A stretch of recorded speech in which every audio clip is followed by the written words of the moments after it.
Mr. Higgs. Well, my wife actually hails from Oklahoma, so it was interesting to hear that you live there, and we live in the Central Valley here now. But I'm curious, I've been a libertarian for about 25 years, so I won't take issue with most of what you say.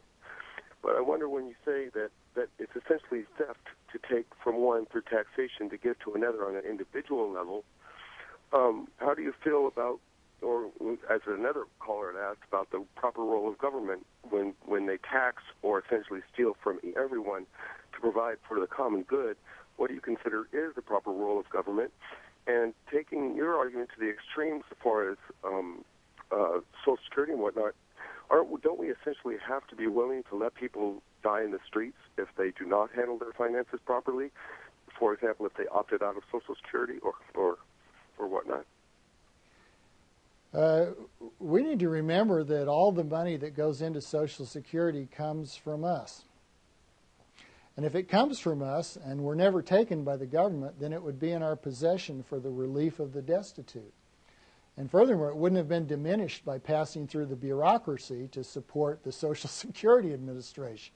It's a leaky bucket whenever we transfer income through government, because the transfer personnel themselves eat up resources along the way.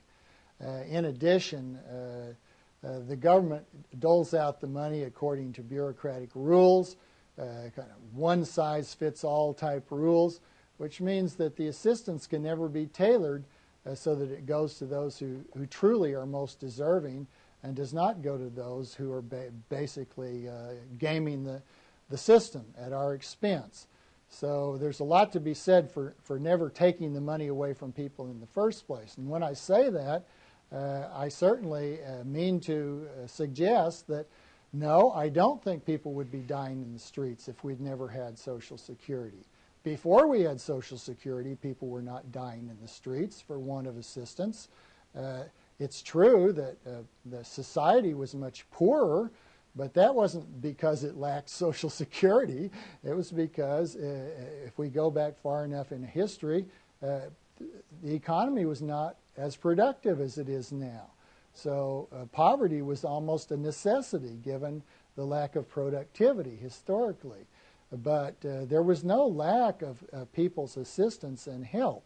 I mentioned earlier all the fraternal organizations, thousands and thousands of them that existed in this country and other countries before government took over the social insurance systems. There were countless churches, countless neighbors, countless friends, countless relatives. These were sources of assistance to people in need. Furthermore, they were people who knew the persons they were assisting. They could tailor the assistance so that they gave what was most needed, when it was most needed. And they gave moral support. What you get now, you deal with a bureaucrat in a welfare office. This is one of the most demeaning experiences anyone can have. You're forced to go in and beg for your livelihood from somebody who's just holding down a job, watching the clock to go home at 5 o'clock. It's far superior to have a system in which the destitute are aided by those who are close to them, rather than relying on losing money by filtering it through government middlemen, and then relying on one-size-fits-all rules, exploitable rules, corruptible rules, rules subject to the vagaries of politics.